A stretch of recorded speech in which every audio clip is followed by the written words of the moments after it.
ದೃಶ್ಯಂ ಸಿನಿಮಾದಲ್ಲಿ ಹೀರೋ ಮೋಹನ್ ಲಾಲ್ ನಿರ್ಮಾಣ ಹಂತದಲ್ಲಿರುವ ಪೊಲೀಸ್ ಸ್ಟೇಷನ್ ರೂಮ್ ಒಳಗೆ ಕಾಂಕ್ರೀಟ್ ಮಧ್ಯೆ ಡೆಡ್ ಬಾಡಿ ಮುಚ್ಚುವ ಸೀನ್ ಇದೆಯಲ್ಲ, ನೆನಪಿದೆಯಾ? ಕ್ರೈಮ್ ಥ್ರಿಲ್ಲರ್ ಸಿನಿಮಾಗಳಿಗೆ ಹೊಸ ಭಾಷ್ಯ ಬರೆಸಿಕೊಟ್ಟ ಈ ಸಿನಿಮಾ ದೇಶಾದ್ಯಂತ ಪ್ರೇಕ್ಷಕರನ್ನ ಬೆಚ್ಚಿ ಬೀಳಿಸಿತ್ತು. ಅಂಥದ್ದೇ ಘಟನೆಯೊಂದು ಗುಜರಾತ್ನ ಸೂರತ್ನಲ್ಲಿ ನಡೆದಿದ್ದು, ಸುಂದರ ಮಹಿಳೆಯ ಡೆಡ್ ಬಾಡಿ ಸಿಮೆಂಟ್ನಲ್ಲಿ ಹುದುಗಿ ಹೋಗಿದೆ. ಏನಿದು ಶಾಕಿಂಗ್ ಘಟನೆ? ಕೊಲೆ ಮಾಡಿದ್ಯಾರು? ಸಿಮೆಂಟ್ ಮಧ್ಯೆ ಹಾಕಿದ್ಯಾಕೆ?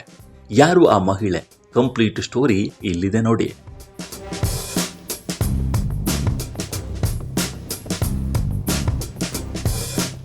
ಮೂವತ್ತೊಂಬತ್ತು ವರ್ಷದ ಮಹಿಳೆಯ ಡೆಡ್ ಬಾಡಿ ಮರದ ಪೆಟ್ಟಿಗೆಯಲ್ಲಿ ಸಿಮೆಂಟ್ ಜೊತೆ ಮಿಕ್ಸ್ ಆದ ರೀತಿಯಲ್ಲಿ ಪತ್ತೆಯಾಗಿತ್ತು.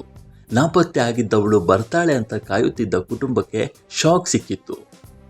ಹಳೆಯ ಮನೆಯ ಫಸ್ಟ್ ಫ್ಲೋರ್ನಲ್ಲಿದ್ದ ಮರದ ಪೆಟ್ಟಿಗೆಯಲ್ಲಿ ಸಿಮೆಂಟ್ ನಡುವೆ ಕೊಳೆತ ಬಿದ್ದಿದ್ದು ಶಿಲ್ಪಾ ಎನ್ನುವ ಮಧ್ಯ ವಯಸ್ಸಿನ ಸುಂದರ ಮಹಿಳೆಯ ಮೃತದೇಹ.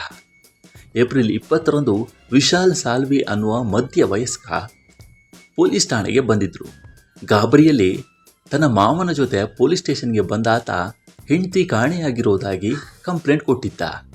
ಹೆಂಡತಿ ಶಿಲ್ಪಾಳನ್ನ ಸ್ಕ್ರೈಮರ್ ಆಸ್ಪತ್ರೆಯಲ್ಲಿ ಡ್ರಾಪ್ ಮಾಡಿ ಬಂದಿದ್ದೇನೆ, ಆದರೆ ಅವಳು ಮರಳಿ ಮನೆಗೆ ಬಂದಿಲ್ಲ ಅಂತ ವಿಶಾಲ್ ದೂರು ನೀಡಿದ್ದ. ಅಷ್ಟೇ ಅಲ್ಲದೆ ಕಾಣೆ ಆಗಿದ್ದಾರೆ ಅಂತ ಮಿಸ್ಸಿಂಗ್ ಕಂಪ್ಲೇಂಟ್ ಕೂಡ ಕೊಟ್ಟಿದ್ರು. ಗೋಡಾದರ ಪೊಲೀಸ್ ಠಾಣೆಯಲ್ಲಿ ವಿಶಾಲ್ ಮಿಸ್ಸಿಂಗ್ ಕೇಸ್ ಕೊಟ್ಟಿದ್ದು ಸಂಬಂಧಿಕರಲ್ಲಿಯೂ ಪತ್ನಿ ಕಾಣೆಯಾಗಿದ್ದಾಳೆ, ಮನೆಗೆ ಬಂದಿಲ್ಲ ಅಂದಿದ್ದ.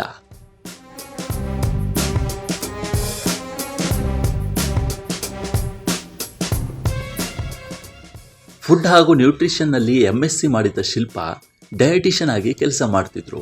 ಕಾರ್ಪೊರೇಷನ್ SMIMER ವೈದ್ಯಕೀಯ ಕಾಲೇಜು ಹಾಗೂ ಹಾಸ್ಪಿಟಲ್ನಲ್ಲಿ ಕೆಲಸ ಮಾಡ್ತಿದ್ರು. ದಂಪತಿಗೆ 13 ವರ್ಷದ ಮಗ ಮತ್ತು 8 ವರ್ಷದ ಮಗಳು ಇದ್ದಾರೆ.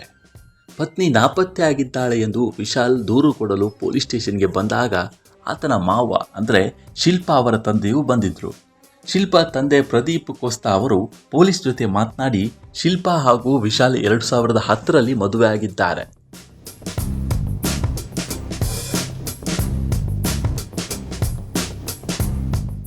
ವಿಶಾಲ್ ಮೊದಲು ಡೈಮಂಡ್ ಇಂಡಸ್ಟ್ರಿಯಲ್ಲಿ ಕೆಲಸ ಮಾಡ್ತಾ ಇದ್ದ. ಕೆಲವು ವರ್ಷಗಳಿಂದ ನಿರುದ್ಯೋಗಿಯಾಗಿದ್ದಾನೆ. ದಂಪತಿ ನಿರಂತರ ಜಗಳ ಮಾಡ್ತಾ ಇದ್ರು. ಏಪ್ರಿಲ್ 21ರಂದು ಮಗಳಿಗೆ ಕಾಲ್ ಮಾಡಿದ್ದೆ, ಸ್ವಿಚ್ ಆಫ್ ಬಂದಿತ್ತು. ನಂತರ ಅಳಿಯ ವಿಶಾಲ್ಗೆ ಕಾಲ್ ಮಾಡಿದ್ದೆ ಎಂದಿದ್ದಾರೆ. ಮಾವ ಕಾಲ್ ಮಾಡಿದಾಗ ವಿಶಾಲ್ ಹೆಂಡತಿ ಆಸ್ಪತ್ರೆಗೆ ಹೋದವಳು ಬಂದಿಲ್ಲ ಎಂದಿದ್ದಾರೆ. ಏನೋ ನಡೆದಿದೆ ಅನ್ನೋ ಡೌಟ್ನಿಂದ ಪ್ರದೀಪ್ ಅವರು ಮಗಳ ಮನೆಗೆ ಬಂದು ಅಳಿಯನ ಬಳಿ ಪ್ರಶ್ನೆ ಮಾಡಿದ್ದಾರೆ. ನಂತರ ಸಂಶಯ ಹೆಚ್ಚಾಗಿ ಕುಟುಂಬ ಪೊಲೀಸ್ ಠಾಣೆ ಮೆಟ್ಟಿಲೇರಿದೆ. ಅಲ್ಲಿ ವಿಶಾಲ್ ಪತ್ನಿ ನಾಪತ್ತೆ ಆಗಿರೋದಾಗಿ ದೂರು ದಾಖಲಿಸಿದ್ದ. ಈ ಕೇಸ್ನಲ್ಲಿ ಬಿಗ್ ಟ್ವಿಸ್ಟ್ ಸಿಕ್ಕಿದ್ದು, ಶಿಲ್ಪಾ ಹಾಗೂ ವಿಶಾಲ್ ಅವರ 13 ವರ್ಷದ ಮಗ ವಾಟ್ಸಪ್ ಮೂಲಕ ಸಂಬಂಧಿಕರಿಗೆ ಒಂದು ಪತ್ರವನ್ನು ಕಳಿಸಿದ್ದ. ಆ ಒಂದು ವಾಟ್ಸಾಪ್ ಮೆಸೇಜ್ನಿಂದ ಎಲ್ಲರೂ ಬೆಚ್ಚಿ ಬೀಳುವ ಸಂಗತಿ ರಿವೀಲ್ ಆಗಿದೆ.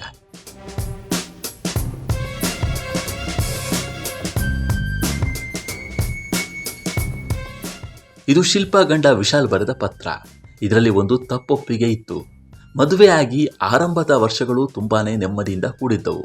ಆದರೆ ನಂತರ ಶುರುವಾದ ಹಾಗೂ ಮುಂದುವರಿದ ಕೌಟುಂಬಿಕ ಕಲಹ ನಾನು ಈ ಕೊಲೆ ಮಾಡಲು ಕಾರಣವಾಗಿದೆ. ಕಾಗ್ಜಿ ಚೌಲ್ನಲ್ಲಿರುವ ಹಳೆಯ ಮನೆಯಲ್ಲಿ ಶಿಲ್ಪಾ ಡೆಡ್ ಬಾಡಿಯನ್ನು ಸೀಲ್ ಮಾಡಿದ್ದಾಗಿ ಪತ್ರದಲ್ಲಿ ವಿಶಾಲ್ ಬರೆದಿದ್ದ. ಈ ಪತ್ರ ಸಂಬಂಧಿಕರ ಕೈ ಸೇರಿದೆ. ಸರ್ಬತ್ಪುರ ಪೊಲೀಸ್ RA ಜಡೇಜಾ ಅವರು ಈ ಸಂಬಂಧ ಪ್ರತಿಕ್ರಿಯಿಸಿ, ಲೆಟರ್ ನೋಡಿದ ನಂತರ ಪೊಲೀಸರು ವಿಶಾಲ್ ಪತ್ರದಲ್ಲಿ ಬರೆದಿದ್ದ ಕಾಗ್ಜಿ ಚೌಲ್ನಲ್ಲಿರುವ ಮನೆಯ ಫಸ್ಟ್ ಫ್ಲೋರ್ಗೆ ಬಂದಿದ್ದಾರೆ. ಶಿಲ್ಪಾ ಮೃತದೇಹ ಮರದ ಬಾಕ್ಸ್ನಲ್ಲಿ ಪತ್ತೆಯಾಗಿದೆ. ಆ ದೇಹವನ್ನು ಅಲ್ಲಿಯೇ ಕಾಂಕ್ರೀಟ್ ಅಡಿಗೆ ಹಾಕಿ ಮುಚ್ಚುವ ಪ್ರಯತ್ನದಲ್ಲಿ ಶಿಲ್ಪಾ ಮೃತದೇಹದ ಮೇಲೆ ಸಿಮೆಂಟ್ ಸುರಿಯಲಾಗಿತ್ತು. 5 ದಿನ ಹಳೆಯ ಘಟನೆಯಾದ ಕಾರಣ ದೇಹ ಕೊಳೆತಿತ್ತು. ಈ ಕೊಲೆಗೆ ಕೌಟುಂಬಿಕ ಕಲಹವೇ ಮುಖ್ಯ ಕಾರಣ ಎನ್ನಲಾಗಿದ್ದು, ಸದ್ಯ ಕೊಲೆಯ ಹಿಂದಿನ ನಿಗದಿತ ಕಾರಣದ ಬಗ್ಗೆ ತನಿಖೆ ಮಾಡ್ತಿದ್ದೇವೆ ಎಂದಿದ್ದಾರೆ.